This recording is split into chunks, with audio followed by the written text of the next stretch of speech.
And kakatapos lang po natin sa Matthew chapter. Ano nga po tayo? Sino nakakaalala? Matthew chapter. Sino nakakaalala? Mga nagno-notes dyan. Wala na. Malimutan na agad. Sa kalahati na tayo ng Matthew chapter. Hindi, hula. Naghuhulaan sila sa hindi kayo nakikinig. Matthew chapter 13 na tayo. Okay, and babalik tayo ngayon. Sabi ko po sa inyo, dahil ngayong December ay Pasko na. Hindi na ngayon kapatali mo, mukhang Pasko na. Pwede nang pamaskuhan. Pwede nang hingihan ng pamasko.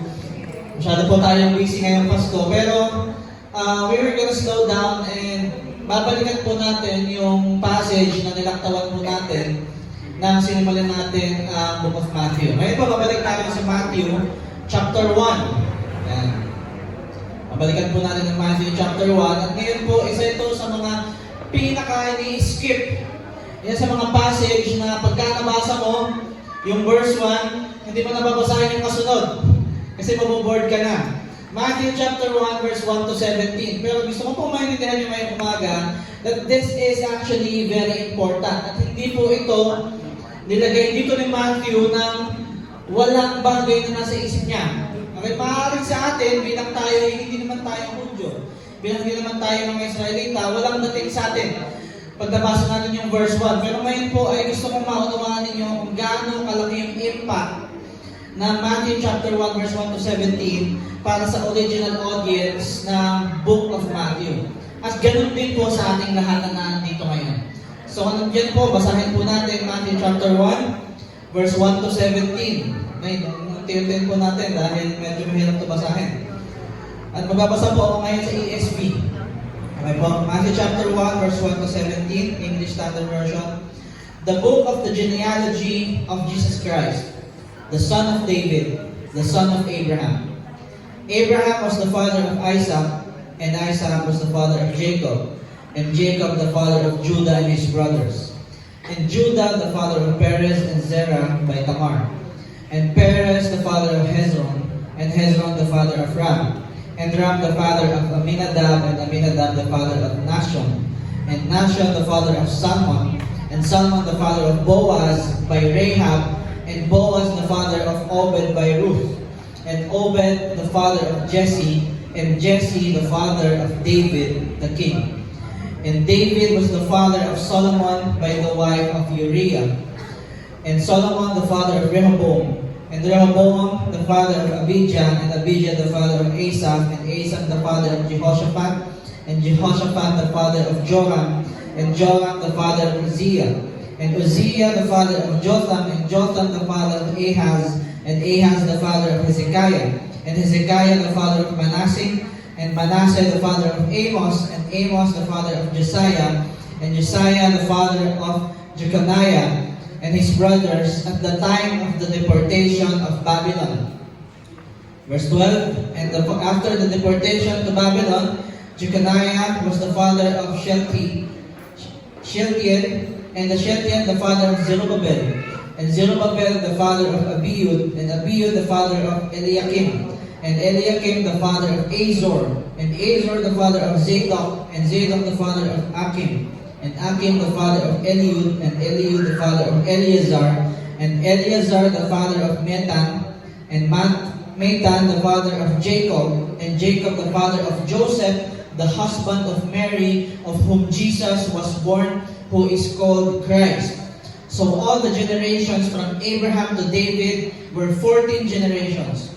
And from David to the deportation of Babylon, 14 generations. And from the deportation of Babylon to the Christ, 14 generations. Manalangin po tayo.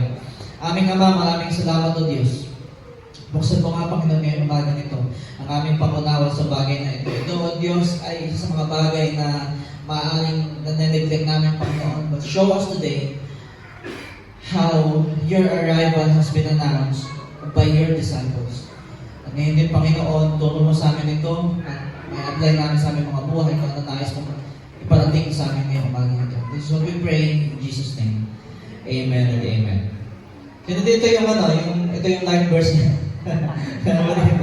Ano, kapatid, ano yung ano mo? Yung talagang pinangahawakan mo sa mundo. Matthew chapter 1, verse 17. Gusto mong i-recite ko sa iyo? Meron ba kailangan? Wala? Wala, challenge you. Okay? Gusto mong i-recite ko sa iyo, kapatid? Mababago ka. Okay? Kasi alam nyo, this is the, alam natin, the Bible is a collection of books. Hindi necessarily na ang timeline nito ay naunang isulat ng Matthew kaysa sa Mark at sa Luke.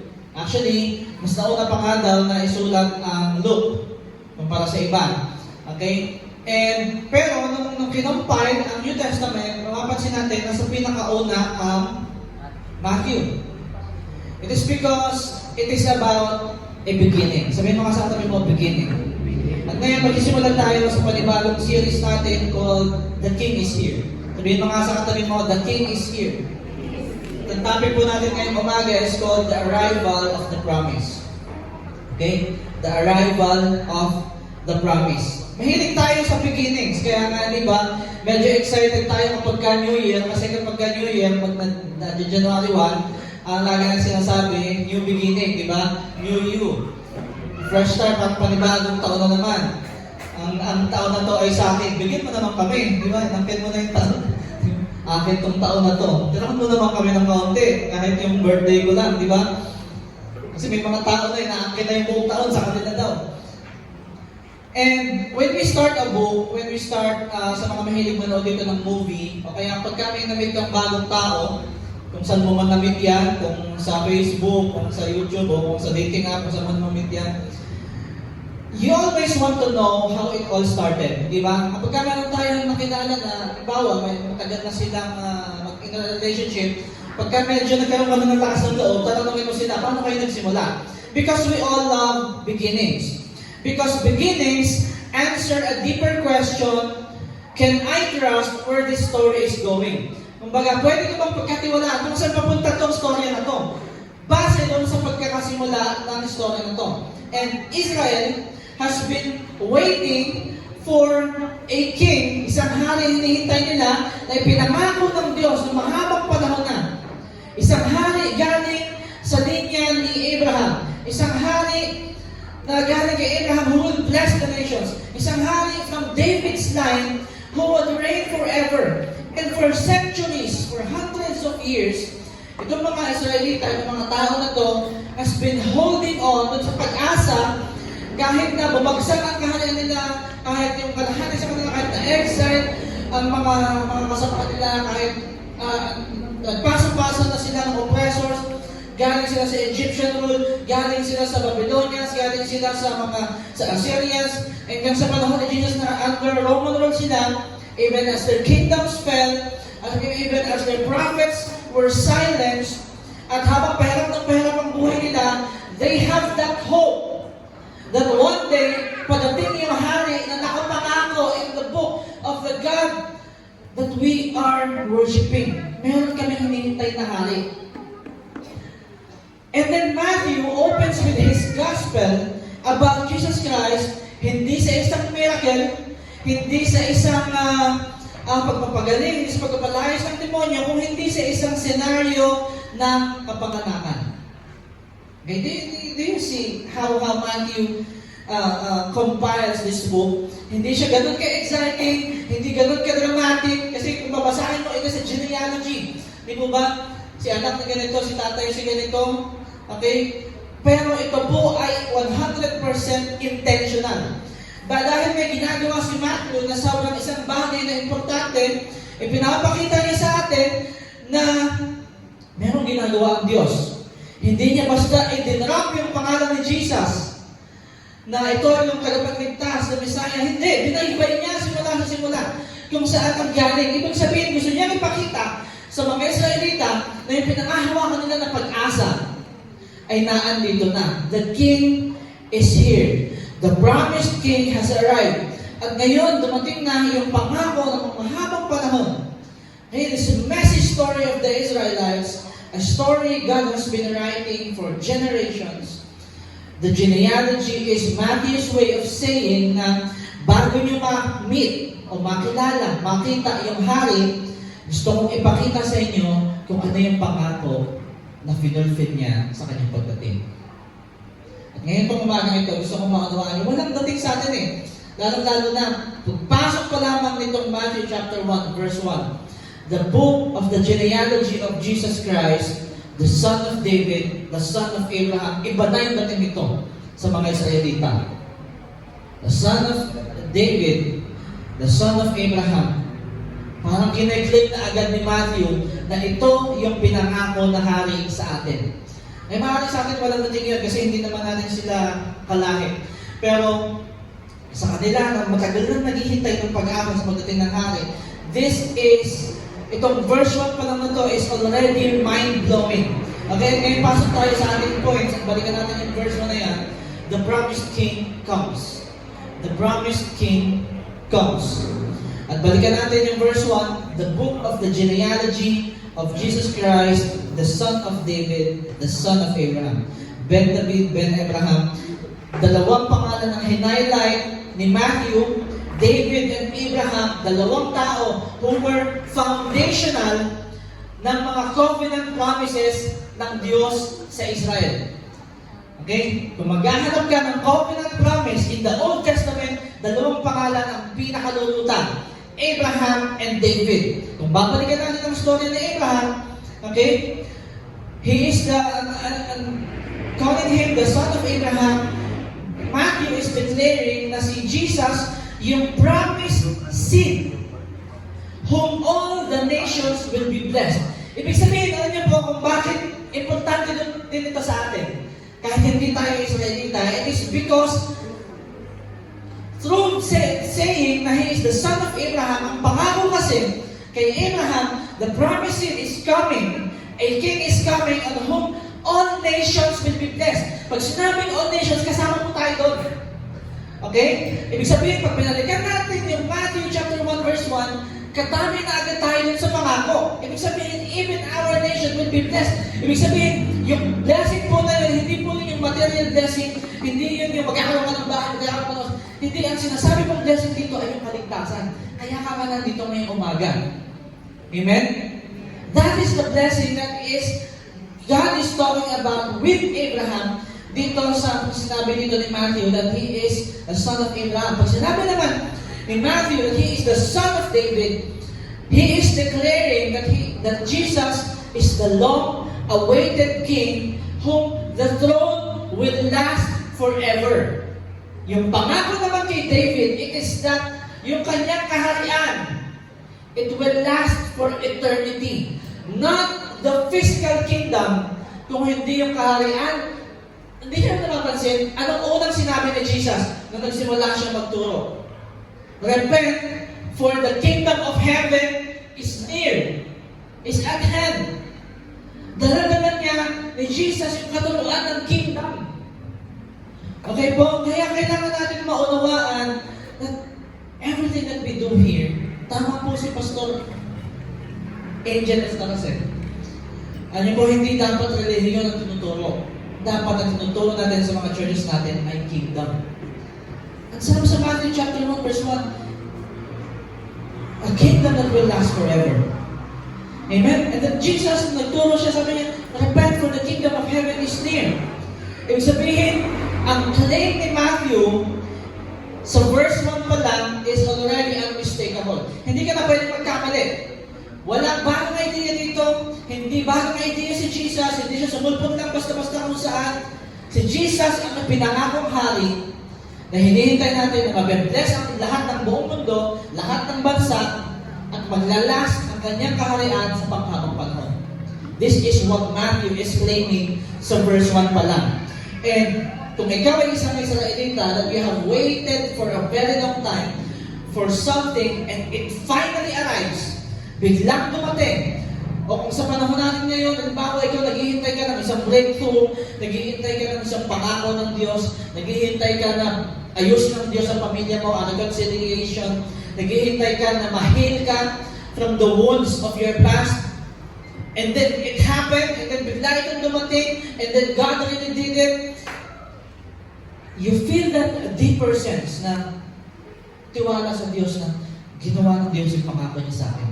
And that is how everyone should feel pag binasa mo yung Matthew chapter 1, verse 1. It is that God is true to His promises. Amen? Totoo siya sa pangako niya. The King is here. Alam niyo po yun, after centuries of waiting, after centuries of silence, after centuries of longing, the King has finally arrived. Dumating na yung hari. And if God fulfilled, kung tinupad po ng Diyos ang isa sa mga pinakamatanda na niyang pangako, why can't you trust Him na tutuparin niya ang pangako niya sa iyo ngayon? Amen? Kasi itong pagdating ni Jesus, it just proves na totoo ang Diyos sa pangako niya. Ito sa pangako niya has been promised for 5,000 years. Ano mo po yan? 2,000 years ago, it has been fulfilled. Why can't He fulfill the promises that you are still waiting on today? Minsan madali tayo mainip eh. Alam mo yan? But God may not move quickly because He is doing something on the back lines. Pero ang alam po natin, ang pwede natin panghawakan, it is that He always moves faithfully. Amen? Lagi pong faithful ang ating Diyos.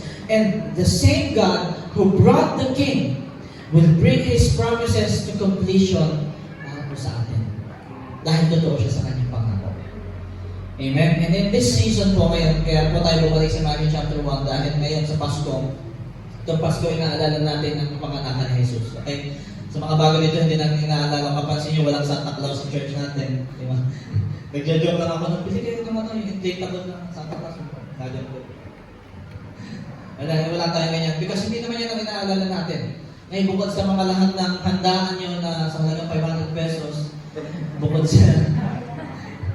Mag-challenge po ba tayo? Pang isang tao lang yun, 500 pesos na chilya siguro pwede.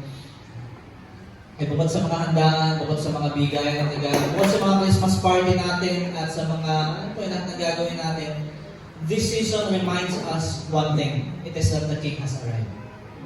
Amen? Dumating ang hari sa mundong ito na pinangako from the beginning of time, and He fulfilled it 2,000 years ago, at ngayon nandito tayo at meron tayong pag-asa dahil sa ginawa ng Panginoon Jesus.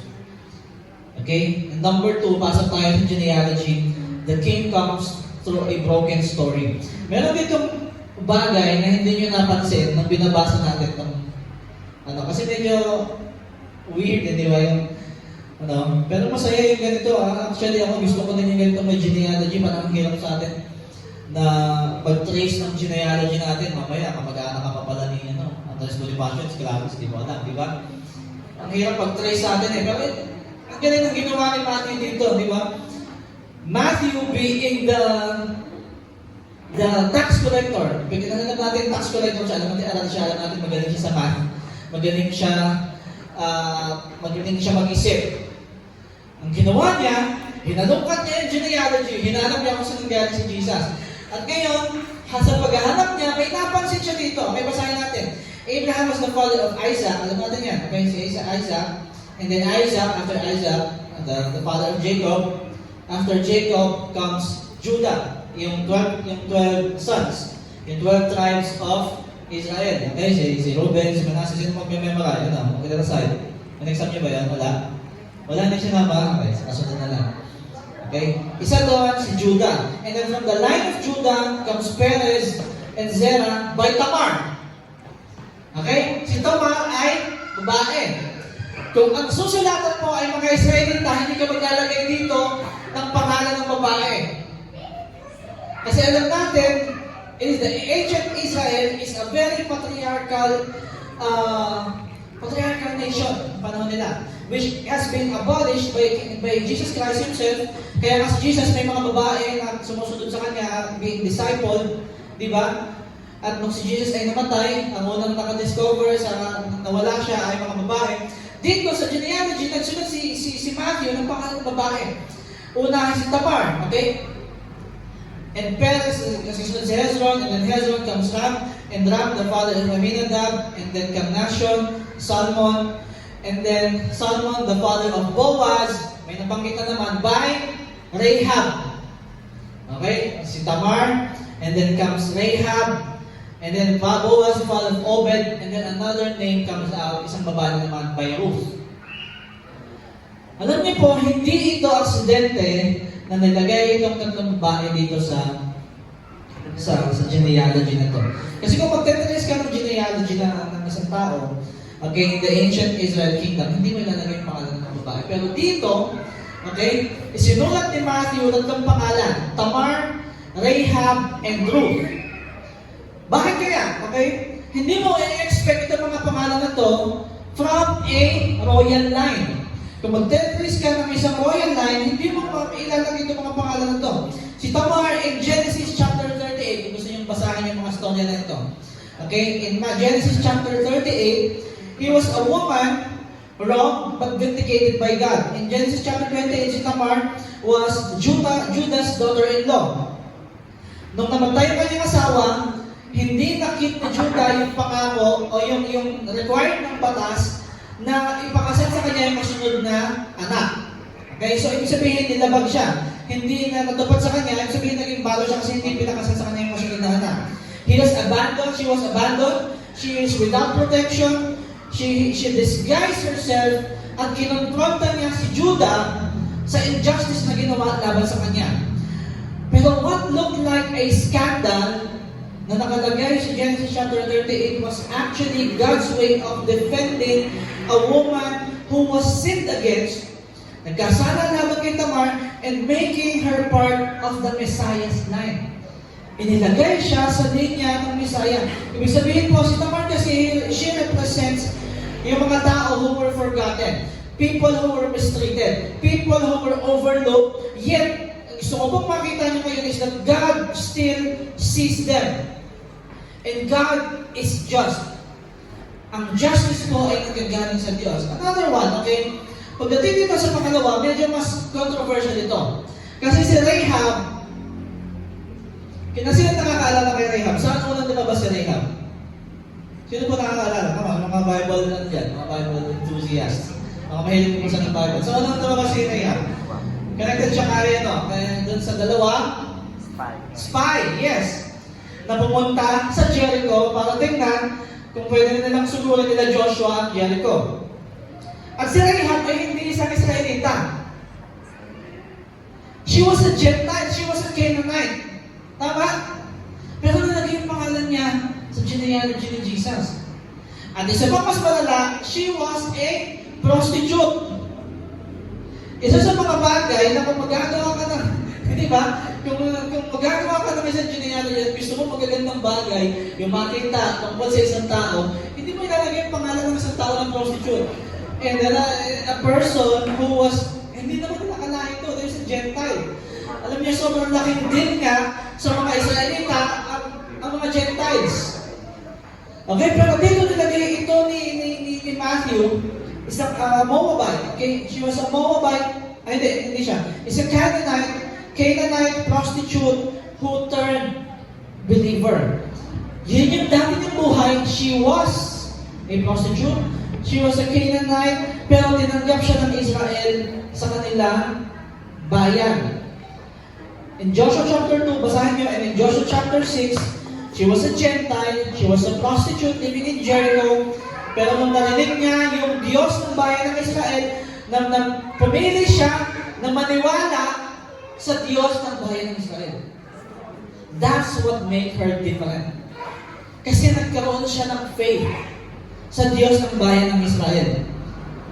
Ang ginawa niya, hindi po ba, Joshua chapter 2, tinago niya yung mga spy, na-rest niya yung kanilang buhay, dahil nagtiwala siya sa Diyos ng Israel kaysa doon sa mga Diyos-Diyosa ng kanyang bayan. And true enough, nung bumagsak ang Jericho, siya ay naligtas. Okay? Welcome siya sa Israel, and then eventually, she became the great-grandmother of King David. King David was from her line. Do you see how amazing it is? Another one is Ruth. Pagdating dito, si Ruth naman, isa din siyang Gentile. Ruth was a Moabite. Okay? Siya ay outsider who chose covenant loyalty. In the book of Ruth, kung gusto nyo basahin ang book of Ruth, she was a Moabite, a nation known for idol worship. Alam natin ang mga Moabita ay sumasamba sa Diyos-Diyosan. They were sexually immoral. Yet, pinakita niya yung isang extraordinary na loyalty and faith nung sinabi niya kay Naomi and Ruth na your God will be my God. Ito yung pinaka-keyword in the book of Ruth. Sabi niya kay Naomi, your God will be my God, claiming that she has faith in the one true God. Okay? Iniwan niya yung kanyang bayan, iniwan niya ang Moab, in-embrace niya ang Diyos ng bayan ng Israel, and then eventually she was married to Boaz. Through her, the line of David continued. Ibig sabihin, Ruth embodies that outsiders become insiders through faith and devotion. Bakit pa sinabi itong mga to? Ito is may isa pa. Actually, may pang-apat. Hindi binakita kanyang pangalan, pero kilala natin kung sino siya. Okay? Ang nakalagay dyan, hanapin ko lang. Okay? Nasa kasunod na verse po. Basahin natin yung kasunod.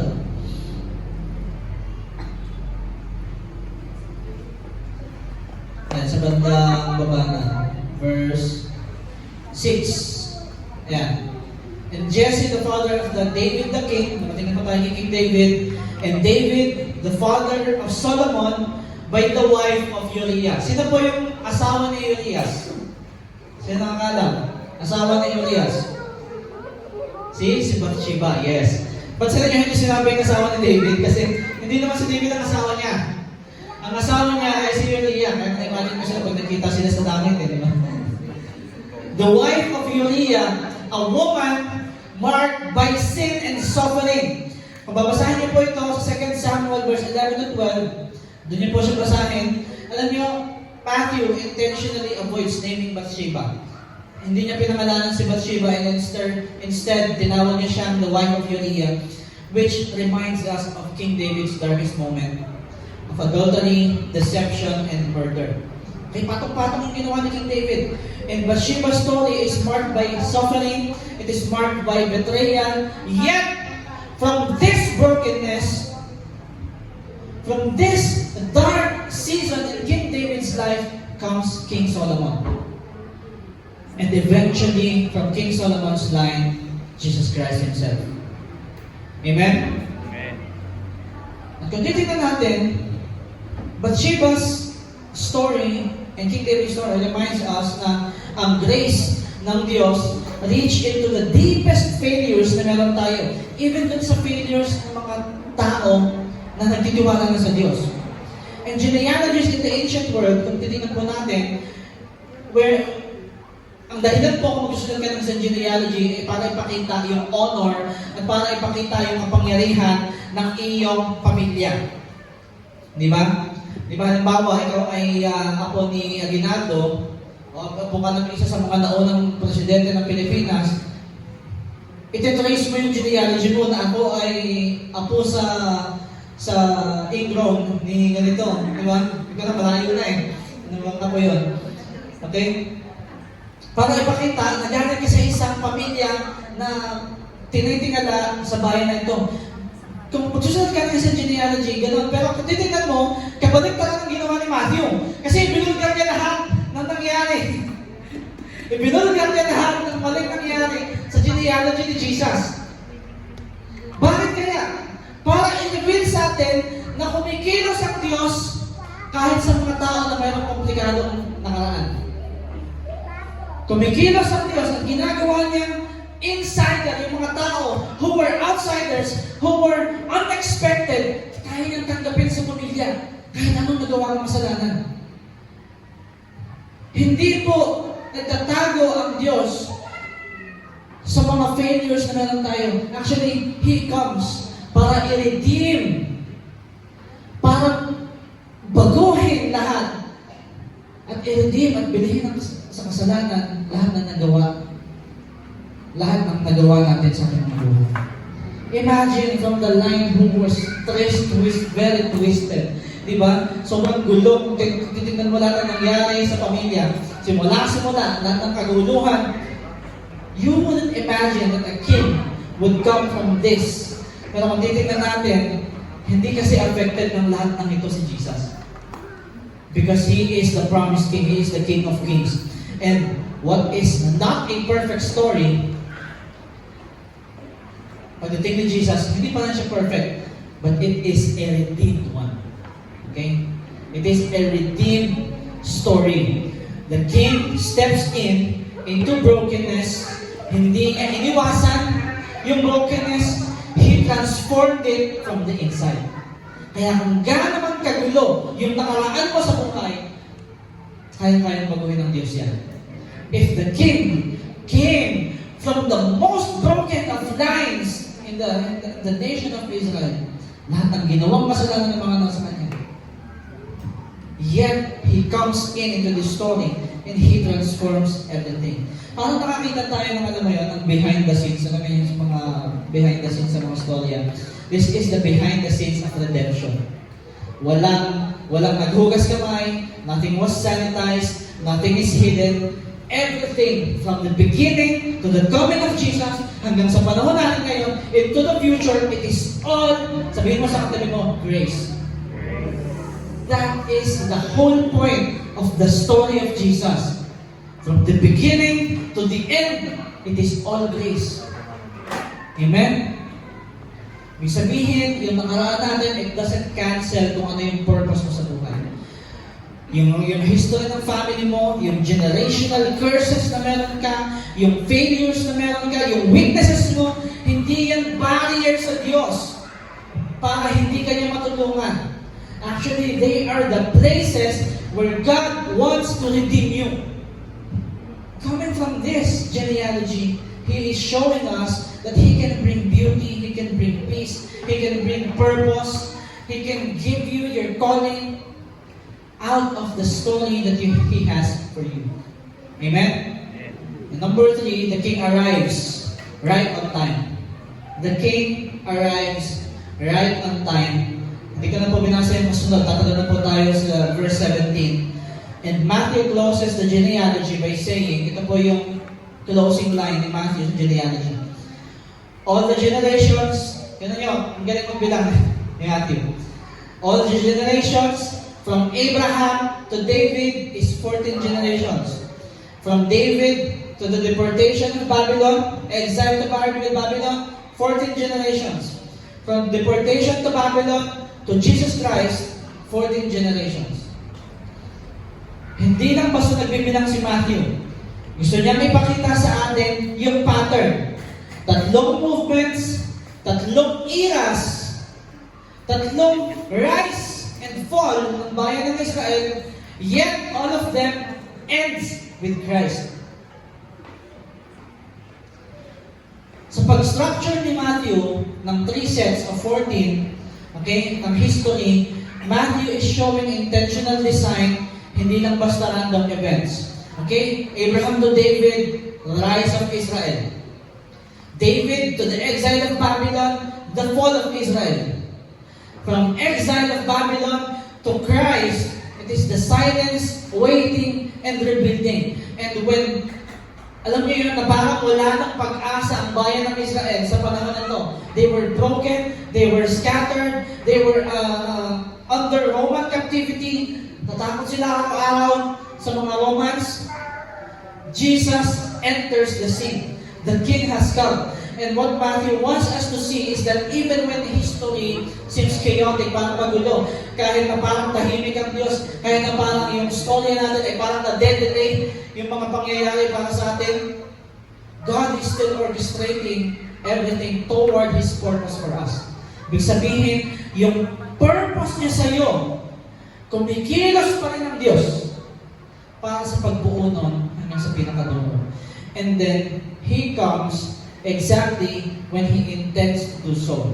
Hindi siya nauna, hindi siya late, He comes exactly on time. Sabihin mo sa katabi mo, on time. Parang sa music lang to eh. Parang tumutugtog tayo ng music. It is when we play music, kailangan lagi tayo on time. Kapag meron hindi on time, magulo. Amen? Pero dito, makikita natin, sa pagdating ni Jesus, everything comes together. And sa atin po ngayon, sa panahon natin, we may be in a season na parang yung timing parang it feels off. Parang nasa doon pa rin tayo sa panahon ng paghihintay ng breakthrough. Parang nandun pa rin tayo sa paghihintay ng healing. ng clarity, ng direction, and minsan pa-mention natin, late ba ang Diyos? Sa lahat ng ito ang nangyayari sa buhay ko. O nakalimutan na ba niya yung pangako niya sa akin? O baka nag-expire na yung pangako sa akin ng Diyos? And Matthew wants you to know, and Jesus wants you to know, sa pagkakasulat po ng Matthew chapter 1, it is that this genealogy says otherwise. Ano niyo po yun? If God can orchestrate 42 generations through good kings, bad kings, exile, silence, failure, and pain, and still bring Jesus right on time, He can be trusted with your timeline. Amen? Kung nagawa ng Diyos lahat yun, bakit hindi mo siya kaya magkatiwalaan sa buhay mo? Ngayon. Amen? Do you see the point of this? Hindi ka kinalimutan ng Diyos. Amen? God has not forgotten you. Hindi ka inabandonan ng Diyos sa story na binibigay niya sa iyo. Hindi siya nawala ng control sa oras. Okay? The King always comes on time.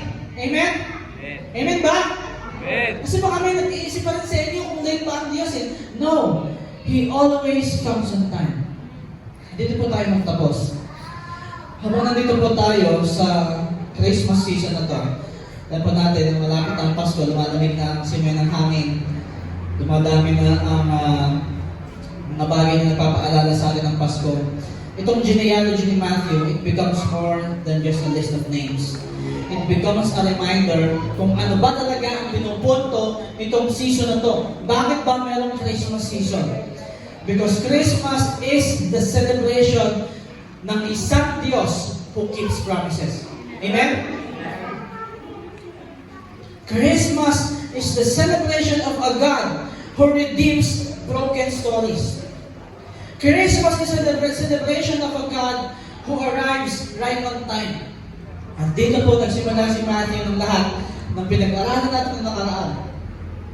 Bago yung mga shepherds, bago yung marinig natin yung mga anghel na umaawit sa langit, bago sumunod yung mga magi doon sa star at nakita nila si Jesus and si Mary doon sa sabsaban, history itself was leaning toward this moment.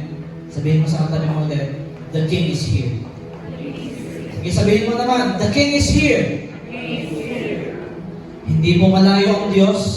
Hindi po tayo pinabayaan ng Diyos. Hindi siya lumayo, even human brokenness. He stepped into it. Kaya kung ano man yung nasa buhay mo na magulo, God wants you to know that He has the intention to step into every failure that you have in your life, into every pain, into every broken things in your life. And through real people, real failures, real history, God wrapped Himself in flesh and entered the world He made. Ngayon po, hindi po siya isang Diyos na husgahan tayo, na i-judge tayo sa malayo. He chose to dwell with us. He chose to walk with us. And ultimately, He chose to rescue us from sin. Kaya po tumayo po tayong lahat. And as we reflect in this season, this waiting season, I want you to know that God is faithful. And God is not afraid of your story. And God, the King, has come to reign. The King came for us. The King came near to us. And the King is here. Manalangin po tayo.